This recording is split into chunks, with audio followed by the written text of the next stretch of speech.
परम पूज्य गुरुदेव वंदनीय माता जी से उनके सूक्ष्म संरक्षण की प्रार्थना, पात्रता अभिवर्धन की प्रार्थना, ताकि ये अलौकिक ज्ञान को हम लोग आत्मसात कर सकें।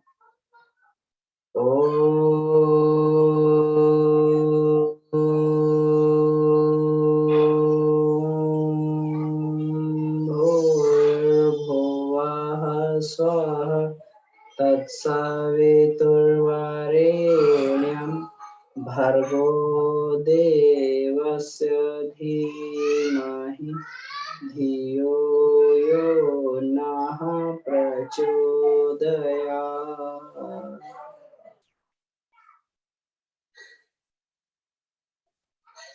आप सभी को प्रणाम। गायत्री संहिता में गायत्री महामंत्र की व्याख्या दी हुई है, उसकी महिमा की चर्चा की गई है। जिस प्रकार से गायत्री महाविज्ञान भाग 1 में परम पूज्य गुरुदेव ने गायत्री महामंत्र के बारे में, उसके विज्ञान के बारे में लिखा, वही चीजें सूत्रबद्ध होकर गायत्री संहिता में दी गई हैं। गायत्री संहिता के श्लोकों में विशद तात्विक ज्ञान भरा हुआ है। गायत्री महामंत्र को किस प्रकार से जीवन में धारण करना चाहिए, हमारी गायत्री विद्या का अवगाहन करने के लिए हमारी दिनचर्या क्या होनी चाहिए, तो ये सारी की सारी विद्या, सारी की सारी विधियां इसमें श्लोक रूप में, सूत्र रूप में दी हुई हैं। आइए शुरू करते हैं गायत्री संहिता का, आगे इसको लेके चलते हैं श्लोक नंबर 31 से। श्लोक नंबर 31 में कहा गया है, दीक्षामादाय गायत्र्या ब्रह्मनिष्ठ जन्मना आरभ्यतां ततः सम्यक विधिनोपासना सता। किसी ब्रह्मनिष्ठ ब्राह्मण से गायत्री की दीक्षा लेकर तब विधि पूर्वक उपासना प्रारंभ करनी चाहिए। गायत्री की उपासना किसी के मार्गदर्शन में, किसी से गुरु से दीक्षा लेके ही करनी चाहिए, क्योंकि जब हम किसी गुरु से दीक्षा लेते हैं तो फिर हमारे मार्ग में आने वाली बाधाओं को, कठिनाइयों को वो स्वयं दूर करते हैं। तो मंत्र दीक्षा, 3 तरीके की दीक्षा, गायत्री की दीक्षा जीवन में होती है। मंत्र दीक्षा, अग्नि दीक्षा और ब्रह्म दीक्षा। तो मंत्र दीक्षा के लिए इसमें कहा गया ब्रह्मनिष्ठ ब्राह्मण, कोई भी ब्रह्मनिष्ठ ब्राह्मण इसकी गायत्री के मंत्र दीक्षा को दे सकता है, जिसने गायत्री को अपने व्यवहार में उतार लिया हो, तो उस ब्रह्मनिष्ठ ब्राह्मण से गायत्री की दीक्षा को प्राप्त करना चाहिए।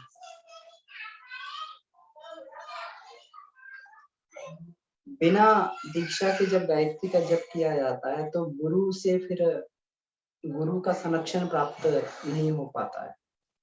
भले ही हम किसी से स्थूल रूप से दीक्षा ना लें, लेकिन मन ही मन में अगर दीक्षा ले ली जाए तब भी उसका गुरु का संरक्षण हमें प्राप्त हो जाता है और उचित मार्गदर्शन हमें आगे मिलता हुआ चला जाता है।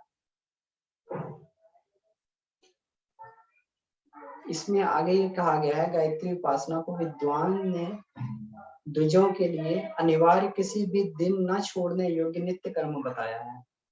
किसी भी दिन न छोड़ने योग्य नित्य कर्म, क्योंकि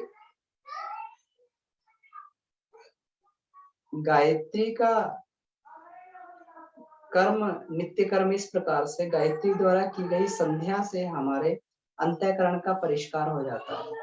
कहते हैं कि हमारी आत्मा जो भी चीज, कभी भी कोई जिस चीज में भी गति होती है उस चीज में मल पैदा होता है।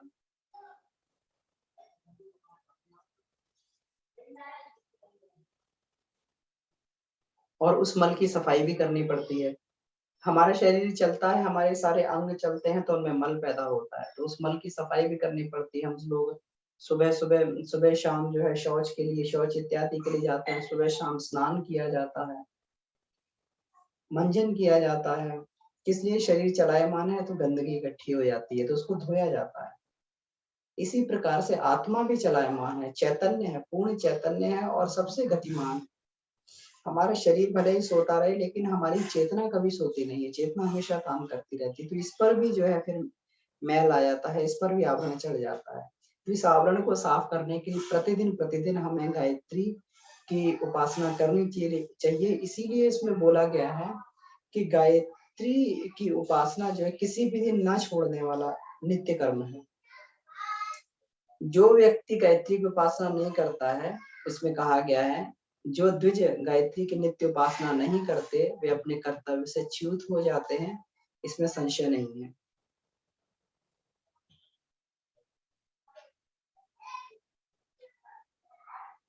ब्राह्मण का कर्तव्य ये है, तत्व ज्ञास्तु विद्वांसो ब्राह्मण स्वत्वको बोले,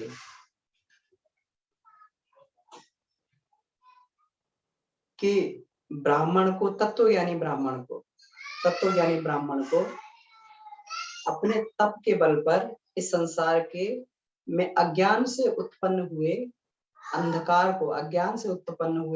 अन्याय को खत्म करते रहना चाहिए।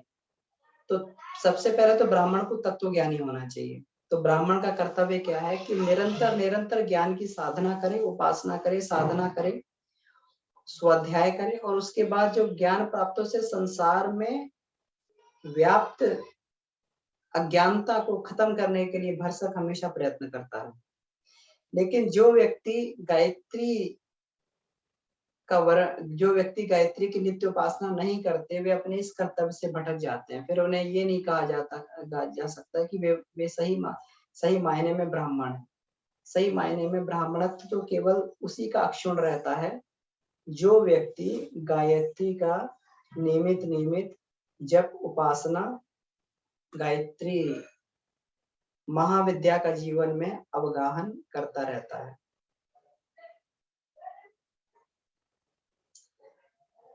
जन्म से तो सभी शूद्र होते हैं, तत्पश्चात मनुष्य गायत्री के सहित यज्ञोपवीत धारण करने से द्विजत्व को प्राप्त होता है। शूद्र का मतलब ये होता है हमारे पाशविक संस्कार। पाशविक संस्कार का मतलब कि ये नहीं है कि हम पशुओं की तरीके से व्यवहार करें। निद्रा, भय, मैथुन भी पाशविक संस्कार ही है। जब व्यक्ति अपना उदर पोषण करने, अपना परिवार बढ़ाने के अलावा और कुछ कार्य नहीं करता, तो उसे मानना चाहिए कि उसके एक तरीके से पाशविक संस्कार ही है। क्योंकि ये सारी चीजें तो पशु में स्वतः ही पाई जाती है, इसके लिए पशु को कोई विशेष प्रयत्न नहीं करना पड़ता। ये सारी की सारी चीजें पशु में पाई जाती हैं। मनुष्य अगर इस चीज को अगर ढो रहा है अपने जीवन में, अगर यही चीज का वर्ण करते हुए आगे बढ़ रहा है, और कोई तो ये नहीं मानना चाहिए, भले ही उसने अपने जीवन में कितने संसाधन इकट्ठे कर लिए हैं, भले ही उसने जीवन में अपनी कितनी भौतिक योग्यता अर्जित कर ली है, लेकिन उसका कितनी गति हुई, मानव जीवन को प्राप्त करके कितनी सदगति हुई, तो ये मानना चाहिए शून्य है। उसने अपने पाशविक संस्कारों का निर्मूलन करने के लिए उसने कोई प्रयास नहीं किया, अपने अंतःकरण को परिष्कृत करने के लिए कोई प्रयास नहीं किया, तो इसलिए वो शूद्र ही है, पशु तुल्य है, शूद्र ही है। भले ही उसने अपने जीवन में कितनी भौतिक उसने उपलब्धियां कर ली, लेकिन आध्यात्मिक उपलब्धियां अगर जीवन में हासिल नहीं की है, अपनी आत्मिक प्रगति नहीं की है, तो उसका जीवन पशु की तरीके से शूद्र ही है। इसका मतलब जीवन में ये आत्मिक प्रगति, इसका मतलब मनुष्य जीवन में जन्म लेने का उद्देश्य अभी अधूरा रह गया। पतितों को उच्चता और पापियों को उनके पापों का विनाश, ये दोनों कार्य इन वेदों की माता की अनंत कृपा से होते हैं। पतितों को उच्चता, जो पतित हैं उनको उच्चता प्राप्त होती है, पापियों को उनके पाप का विनाश होता है। क्योंकि गायत्री सबसे पहले पावमानी द्विजा नाम, ये द्विज को पवित्र बनाने वाली शक्ति है। ये आदि शक्ति ऋतंभरा गायत्री द्विजों को, पावमानी द्विजा नाम, द्विजों को पवित्र बनाती है, सबसे पहले यही कार्य करती है। तो पतित व्यक्ति को जीवन में ऊपर उठाती है, इसीलिए इसका अवलंबन जीवन में बहुत आवश्यक होता है। पतितों को जीवन में ऊपर उठाती है, उन्हें प्रेरणा देके आगे बढ़ाने का कार्य करती है, पापियों के पाप को नष्ट करती है। जो संध्या गायत्री से युक्त होती है वह ब्रह्म संध्या कहलाती है। शास्त्रों ने उसका उपयोग सबसे श्रेष्ठ बताया है। गायत्री द्वारा की जाने वाली संध्या ही ब्रह्म संध्या होती है। तो और जो व्यक्ति ब्रह्म संध्या करता है, शास्त्रों में उस संध्या को सबसे अधिक उपयोगी, सबसे अधिक श्रेष्ठ बताया है। अब इसमें षटकर्म की बात की गई है, क्योंकि गुरुदेव ने इसमें पहले, अभी तो हम लोग जो षटकर्म करते हैं उसमें पवित्रीकरण, आचमन, शिखा वंदन, प्राणायाम, न्यास और पृथ्वी पूजन इत्यादि के क्रम उसमें रहते हैं। लेकिन इसमें जो पहले गुरुदेव ने गायत्री महाविज्ञान भाग 1 में भी जो गायत्री की संध्या में जो पंचकर्म करने के लिए बोला है, वो है आचमन, चोटी बांधना, प्राणायाम, अगमर्षण, न्यास। तो ये 4 चीजों के बारे में तुम जानते हैं। अगमर्षण क्या होता है? अगमर्षण में ये भावना की जाती है कि हमारे अंदर के पाप निकलकर एक हथेली में, अंजलि में जल लिया जाता है और एक नासिका से, उसमें से एक नासिका को बंद करके दूसरी नासिका से जल, ऐसी भावना की जाती है कि जल में से जो शक्ति है, गायत्री रूपी शक्ति जल में घुली हुई है, और यह शक्ति हम नासिका के द्वारा अपने अंदर खींच रहे हैं, और उससे उससे जो है शक्ति अंदर जा रही है। जब दूसरी नासिका से सांस बाहर निकालते हैं तो पापों के समूह जलकर नष्ट होकर वो पुनः इस जल में आ रहे हैं, फिर उस जल को दूर फेंक दिया जाता है। तो इस क्रिया को अगमर्षण बोलते हैं। हमारे पाप नष्ट हो रहे हैं। तो संध्या में ये कर्म करने के लिए ये अनिवार्य बताया परम पूज्य गुरुदेव ने। अभी हम लोगों को जो विधा दी है वो हमें षटकर्म की विधा दी। तो षटकर्म करके ही जो है, पंच कोशों का परिष्कार करके ही हमें गायत्री साधना के लिए बैठना चाहिए। सावधान चित्त से ध्यान पूर्वक गायत्री मंत्र को सात्विक प्रयोजन के लिए तुलसी की माला पर जपना चाहिए। सतोगुणी, ये अभी हम लोगों ने गायत्री महाविज्ञान भाग 1 में भी चर्चा की थी कि अगर हमारा प्रयोजन सतोगुणी है, यानी हमें ज्ञान के मार्ग पर आगे बढ़ना है, तत्व ज्ञान को जीवन में अवगाहन करना है, तो हमें तुलसी की माला, सतोगुणी उपासना करनी चाहिए और तुलसी की माला से गायत्री मंत्र जपना चाहिए। प्रतिदिन कम से कम एक माला 108 मंत्र का जप अवश्य करना चाहिए। ब्रह्म मुहूर्त में पूर्वाभिमुख होकर मेरुदंड को सीधा कर पद्मासन पर बैठकर संध्या वंदन करें। तो ब्रह्म मुहूर्त जो होता है, ये प्रातः काल से पहले 2 घंटे, सूर्योदय से पहले 2 घंटे समय तक होता है। सूर्योदय से पहले 2 घंटे समय तक ये ब्रह्म मुहूर्त शुरू हो जाता है। तो ब्रह्म मुहूर्त में पूर्वाभिमुख होकर मेरुदंड को सीधा रखकर पद्मासन में बैठकर या सुखासन में बैठकर हमें गायत्री का संध्या वंदन करना चाहिए। दीनता, रोग, शोक, विरोध, आक्रमण, आपत्ति और भय, इनके निवारण के लिए गायत्री अनुष्ठान करना चाहिए। इसके बाद में भी जो हमारे प्रारब्ध रूपी संस्कार हैं, अब प्रतिदिन की संध्या से हमारे ये अंतःकरण का परिष्कार होता है। हमारे ये रोज रोज किए जाने वाले पाप समूह तो जलकर नष्ट होते ही हैं, साथ में ये जो है, जो दीनता, रोग, शोक, विरोध, आक्रमण, आपत्तियां जो हमारे प्रारब्ध के रूप में हमारे साथ जुड़ी हुई हैं, तो इनको जब हम अनुष्ठान करते हैं, तो अनुष्ठान करने के साथ में जो है ये हमारे ये कुसंस्कार प्रारब्ध के रूप में ये सब जलकर नष्ट हो जाते हैं। इस अनुष्ठान से वह स्थिति पैदा होती है जिससे समस्त मनोवांछित अभिलाषाएं यथा समय पूर्णता को प्राप्त होती है। तो अनुष्ठान से मिलने वाले पुण्य को, वो तो एक फिक्स डिपॉजिट है, उसको किसी भी कार्य में इसमें खर्च किया जा सकता है। अपनी आत्मिक उन्नति में भी खर्च किया जा सकता है, संसार की कामनाओं की पूर्ति के लिए भी उसको जो है खर्च किया जा सकता है। इस अनुष्ठान में से साधकों को संसार में चमत्कार से पूर्ण अनेक प्रकार की गुप्त आध्यात्मिक शक्तियां प्राप्त होती हैं। जब व्यक्ति प्रारंभ में ये दीक्षा लेकर उपासना प्रारंभ करता है, तो बहुत सारी उसको छोटी छोटी सिद्धियां प्राप्त होती है। वह दूसरों के रोगों, कष्टों को सही कर सकता है, दूसरों को अनुदान देकर वो उसको आगे बढ़ा सकता है, अपनी प्राण ऊर्जा का अनुदान दे सकता है।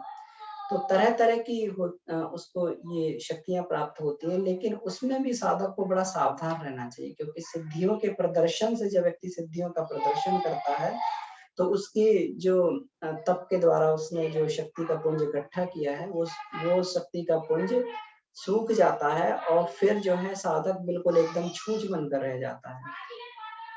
तो इसमें इसीलिए कहा गया विधि एवं ध्यान पूर्वक गायत्री के 1.25 लाख मंत्रों का जप जो है ये अनुष्ठान कहलाता है। गायत्री के 1.25 लाख मंत्रों के जप को अपन क्या कहते हैं, अनुष्ठान कहते हैं, जो 40 दिन में या 30 दिन में ये किया जाता है करके। पंचमी, पूर्णमासी और एकादशी के दिन अनुष्ठान का आरंभ करना शुभ होता है। तो पंचमी, पूर्णमासी, एकादशी की तिथियां हैं, इसमें अनुष्ठान करना शुभ होता है। 2 महीने अथवा 40 दिनों में बिना नागा किए नित्य समान संख्याओं में जप करता हुआ उस अनुष्ठान को पूरा करे। तो अनुष्ठान की विधि को हम लोग गायत्री महाविज्ञान भाग 1 में चर्चा कर चुके हैं। तो इसमें ये बोला गया कि 2 महीने में या 40 दिन में जो है ये माला की 1.25 लाख मंत्रों की संख्या को बांट लेना चाहिए और प्रतिदिन उतनी समान संख्या में उसको जो है ये करना चाहिए, माला को करना चाहिए। प्रेम से सुंदर ऊंची आसन पर गायत्री की प्रतिमा स्थापित करके उसकी भली प्रकार प्रतिष्ठा करनी चाहिए।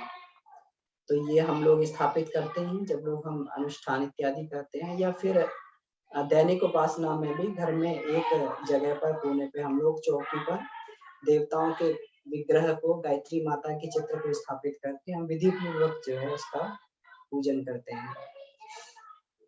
इस प्रकार से गायत्री की स्थापना करके तदनंतर उन्हें नमस्कार करके दीपक, धूप, नैवेद्य, चंदन इत्यादि पंचोपचार इत्यादि पूजन उनका करना चाहिए। बुद्धिमानों को चाहिए कि वे पूजा के अनंतर भक्ति से गायत्री का जप आरंभ करें। जप के समय मन को श्रद्धा से युक्त और स्थिर कर लेना चाहिए।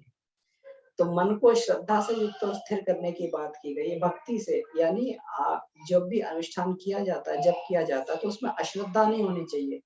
कभी कभी मन नहीं लगता है, मन में चंचलता बहुत अधिक रहती है, लेकिन फिर भी श्रद्धा को कभी भी जो है तिरोहित नहीं होने देना चाहिए, श्रद्धा को बनाए रखना चाहिए मजबूती से। श्रद्धा का अर्थ आदर्शों के प्रति प्रेम को, आदर्शों के प्रति प्रेम को, यानी हम ये गायत्री जप कर रहे हैं ये हमारे जीवन में आदर्शों की स्थापना करने वाला है।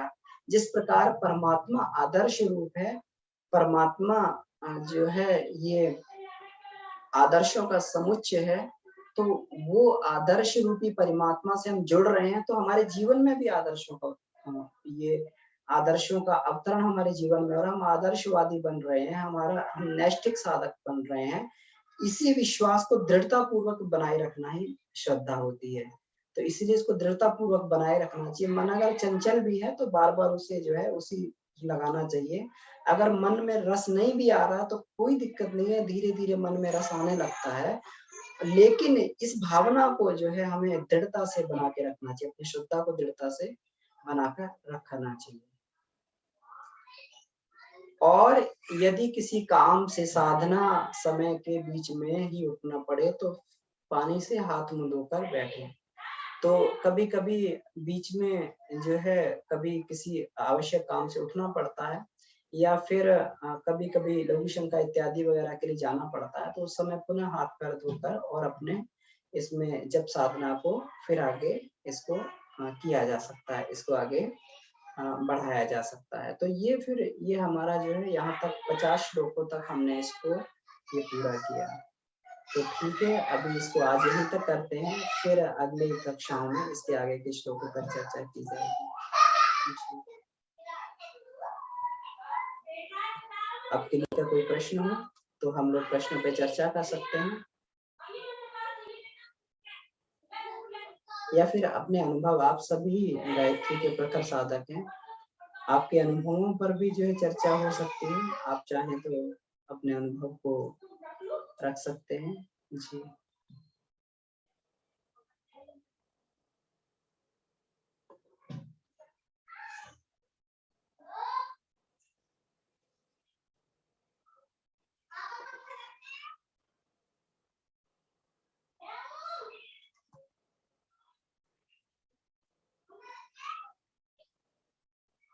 किन्हीं का कोई प्रश्न हो या कोई अनुभव हो गायत्री के संबंध में।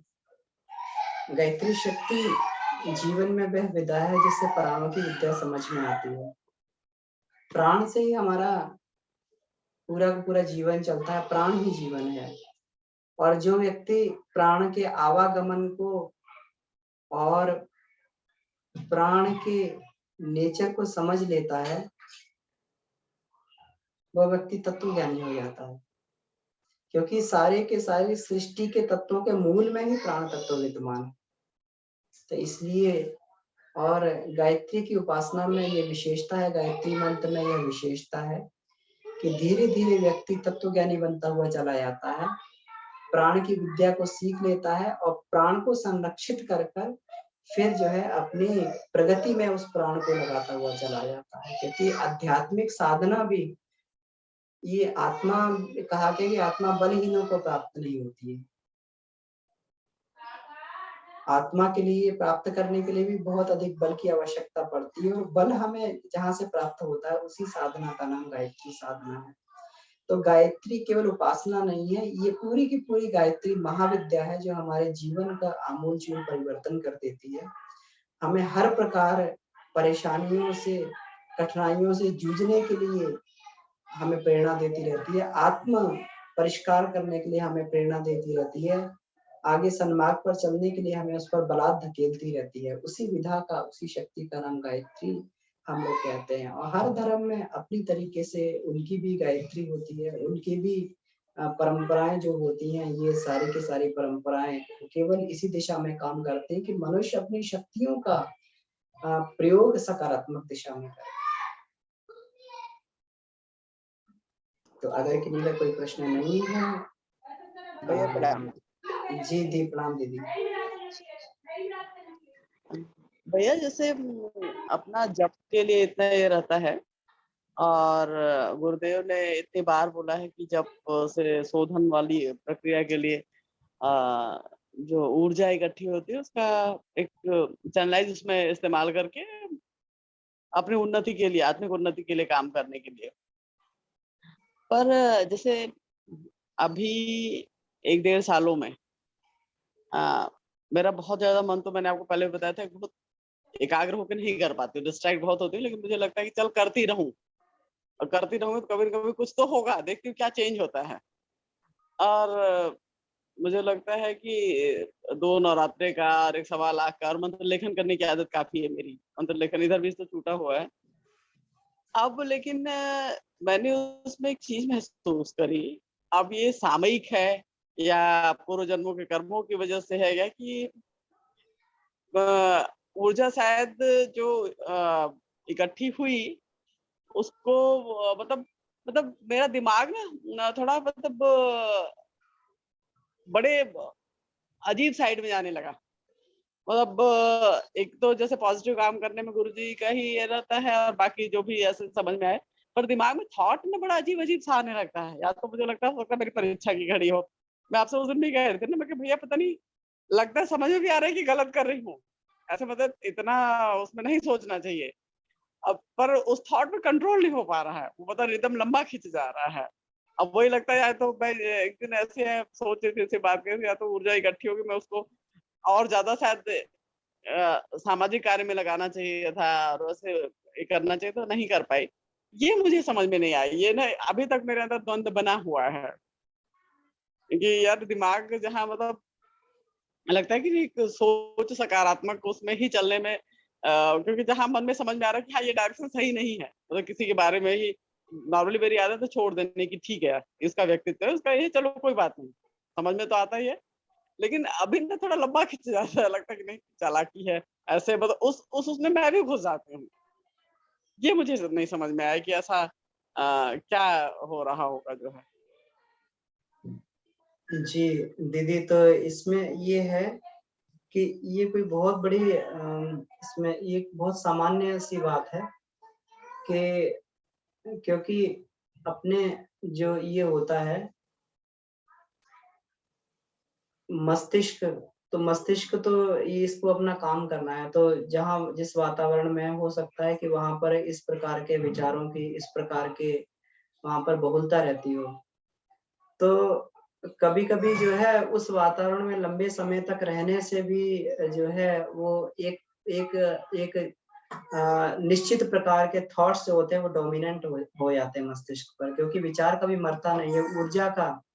ऊर्जा का एक ही रूप है, ऊर्जा का रूप है, तो ऊर्जा को खत्म नहीं किया जा सकता। तो विचार भी जो है ये मरता नहीं है, ये उस वातावरण में बराबर बराबर घूमता रहता है, क्योंकि उस जगह के संस्कार भी कभी कभी उस तरीके से हो जाते हैं। तो उस स्थिति में ये रहता है कि कभी प्रयास ये करना चाहिए कुछ जगह वातावरण कुछ बदल जाए, और जगह वातावरण, क्योंकि एक ही जगह में रहने से अपने भी ये होता है कि अपने विचारों का भी एक मौलिक आकर्षण होता है, कि अगर हमारे मन में कोई विचार उपजा तो एक हमारे हमारे अंदर एक आकर्षण को पैदा कर देता है, और उस आकर्षण के कारण जो है हमारे हम मस्तिष्क जो सजातीय विचारों को खींचने लगता है, तो उनकी डेंसिटी इंटेंसिटी और भी बढ़ जाती है। तो इसलिए बढ़िया यही रहता है कि उसको जो है उस समय उस वातावरण को बदल लिया जाए, थोड़ा-सा उस समय चेंज कर दिया जाए। तो कहीं बाहर मंदिर या किसी और स्थान पर जहाँ पर मन को शांति मिले तो बदल लिया जाए, तो उससे जो है उसकी रिदम टूट जाती है, और रिदम टूटने से फिर जो है वो प्रवाह चल रहा था वो खत्म हो जाता है। नहीं तो अगर उसी में रहेंगे तो वो और गहराता जाएगा, और जैसे-जैसे मस्तिष्क में डाउन में डीप में जाएगा, वैसे-वैसे उसका चुंबकत्व बढ़ता जाएगा, और चुंबकत्व बढ़ेगा और सजातीय विचारों को खींचने लगेगा। तो अपने ऊपर डोमिनेंट होने लगता है वो। तो इसमें मुझे सबसे बढ़िया माध्यम यही लगता है कि उस समय उस वातावरण को छोड़ दिया जाए। उस समय वहाँ के थोड़ा-सा अपने इसका परिवर्तन कर लिया जाए। दीदी। हाँ भैया, लेकिन मुझे ये लगता है कि जैसे अब सेम थॉट में मैं बार-बार चली जाती हूँ। कंट्रोल अब ये तो समझ में आता है, विवेक तो काम करता है कि नहीं यार ये गलत है। ठीक है, अगला सोच रहा है या जैसी भी परिस्थितियाँ बन रही हैं, या मुझे जो समझ में आ रही है, हो सकता है कि मैं ही गलत समझ रही हूँ। मे बी ये भी संभव हो सकता है। तो मुझे लगता है अरे मैं ऐसे कैसे घुसती, मैं रिदम को तोड़ रही हूँ, किसी का दिमाग डाइवर्ट किया, हट गई, इन चीज़ों पे भी गया। लेकिन बार-बार मुझे लगता है ये तो मेरी तरफ से भी देखा जाए तो एक बहुत वैसा ही सर्कल क्रिएट कर दिया जा रहा है। ये बड़ा मतलब समझ में भी आ रहा है और कोशिश भी कर रही हूँ, हुँ। लेकिन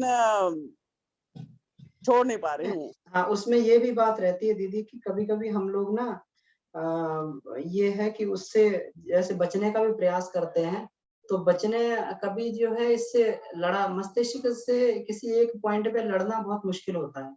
मन का मस्तिष्क का ये स्वभाव होता है कि हम कहें कि हम जो है ये बड़ी इसमें प्रसिद्ध बात है कि अगर मतलब हम ये कहें कि मतलब हम किसी पर्टिकुलर चीज़ पे ध्यान करने बैठे हुए हैं, और ये हमारे मन में ध्यान ना आए, लेकिन बार-बार मन उधर ही जाएगा। तो जिस चीज़ के लिए मन को हम निषेध करते हैं, जिस चीज़ के लिए हम कहते हैं कि नहीं, समझाते हैं मन को ये नहीं करना चाहिए, नहीं करना चाहिए, तो मन जानबूझ के वहाँ जाने के लिए प्रयास करता है। तो इसीलिए उस समय उसकी दिशा को मोड़ देना बढ़िया रहता है। मतलब उस पे ज़्यादा लड़ाई झगड़ा ना करके उससे कि आप ये मत करो, ये मत सोचो। उसको किसी दूसरी जगह पे लगा दिया जाए, दूसरी जगह सोचने पे लगा दिया जाए, तो फिर जो है वहाँ से भी जो है उसको डाइवर्जन मिल जाता है। क्योंकि अगर मन को ये समझ में आ गया कि ये किसी चीज़ पॉइंट पे मुझसे लड़ना चाह रहे हैं, मतलब ये रोक रहे हैं, तो फिर मन का वेग और बढ़ने लगता है, मन की शक्ति और बढ़ने लगती है, मन का ही स्वभाव है। हाँ तो भई, उस ये तो समझ में आता है कि जी, मैं जिस को काबू करने की कोशिश करें कि नहीं, ये चीज़ ठीक नहीं है। क्यों हाँ। हमें सोचना है ऐसे? तो वो ना ज़्यादा डोमिनेंट होने लगता है। और अधिक डोमिनेंट होती जाएगी। तो इसलिए जो है कभी भी मन से लड़ने का प्रयास जो है मुश्किल पड़ता है जो इसको, क्योंकि मन बड़ा ही काल्पनिक होता है। ये एक इतना बड़ा कल्पना यंत्र है, ये कुछ भी कभी भी कुछ भी कल्पना बना के मनुष्य के सामने प्रस्तुत कर देता है। इसकी काल्पनिक शक्ति बहुत ही इसकी प्रबल होती है। तो इसलिए उससे सीधे-सीधे लड़ने की बजाय उससे बच के निकला जाए तो ज़्यादा बढ़िया इसमें लगता है। हाँ भैया, वही अनुष्ठान का वही कह रहे थे। अच्छा, एक चीज़ और थी भैया जो ये बता रहे थे आप, ये जो पानी रख कर के पहले सूर्य को अंदर लेकर फिर पानी में जाते हुए कि ये हमारे जो संस्कार हैं, तो क्या ये अनुष्ठान के लिए ही है या नॉर्मल उसके लिए भी प्रिस्क्राइब्ड रहेगा? किस चीज़ के लिए? अच्छा, ये अगमर्षण की क्रिया दी हुई है, पहले इसमें था। हाँ, हाँ। इसमें ये संध्या वंदन में दी हुई है दीदी। अच्छा। हाँ, ये संध्या वंदन में दी हुई है अगमर्षण। अब अभी तो अपन लोग षटकर्म करते हैं ना संध्या करने से पहले। तो पहले गायत्री महाविज्ञान में जब षटकर्म की विधा को गुरुदेव ने नहीं इसमें खोजा था, तो उससे पहले जो है ये वाली विधा लिखी हुई थी, तो इसमें अगमर्षण वगैरह, आचमन, अगमर्षण ये सब दिया हुआ था। तो ये नॉर्मल संध्या में ही इसको ये बोला गया है प्रयुक्त करने के लिए। अच्छा, या तो षटकर्म करे या तो ये प्रक्रिया करे, ऐसा? हाँ, यही है, यही है। अच्छा। हाँ, लेकिन देखा जाए तो षटकर्म में सारी पूजा, जो भी हम लोग ध्यान या जप के लिए बैठते हैं, उससे पहले एकदम अनिवार्य प्रक्रिया है। अनिवार्य है जी। तो षटकर्म जरूर करना चाहिए, क्योंकि उससे अपनी शारीरिक और मानसिक तैयारी बन जाती है। उससे थोड़ी सी वो प्रोसेस करने से वार्म अप प्रोसेस होती है ना, जैसे वार्म अप से शरीर तैयार हो जाता है, इसको वार्म अप प्रोसेस ही मान के जो है इसको चलना चाहिए। ये बढ़िया रहता है। गुरुदेव भी इसको किया करते थे। यज्ञ भी करते थे, यज्ञ में भी तो मैं सीधे गुरु जी कहते हुआ था, आवाहन किया, अग्नि प्रज्वलित करिए, सत्कर्म लगता है उसमें ऐड करना पड़ेगा। सत्कर्म तो मैं सुबह यज्ञ से पहले तो सीधे आवाहन से स्टार्ट करती हूँ। हाँ, तो थोड़ा सा षटकर्म उस समय कर लिया जाए, 2 मिनट में करते हैं, 1 या 2 मिनट में षटकर्म हो जाएगा, तो ये बढ़िया रहेगा, अपनी तैयारी हो जाती है उससे भी। हाँ, नहीं सही कह रहे भैया, उसको ऐड कर लेती हूँ। एक्चुअली ध्यान में रखने वाली बात है, बाकी टाइम तो उसमें कम लगेगा। वो बचपन से वही आदत है, गुरु जी गायत्री माता जी का आवाहन किया, अग्नि प्रज्वलित किया, यज्ञ किया, तो वही एकदम दिमाग उस तरीके से फ्रेम हो गया है कि बैठते ही तुरंत उसी काम करता है। जी, जी, जी तो दीदी। नेक्स्ट टाइम से करूँगा। जी, जी, जी। ठीक है भैया, धन्यवाद भैया। ठीक है दीदी, ओके दीदी। ठीक है, तो अभी आगे के लिए कोई प्रश्न है या चर्चा करना चाहते तो कर सकते हैं, और नहीं तो फिर हम लोग आज की कक्षा को ही समाप्त करते हैं। आप सभी का बहुत-बहुत धन्यवाद। परम पूज्य गुरुदेव वंदनीय माता जी का आशीर्वाद हमें इसी प्रकार प्राप्त होता रहे, हम लोग इसी प्रकार से आगे बढ़ते रहे अपने जीवन में, आध्यात्मिक प्रगति करते रहें, ऐसी भावना के साथ में। आइए शांति पाठ करते हैं। ओम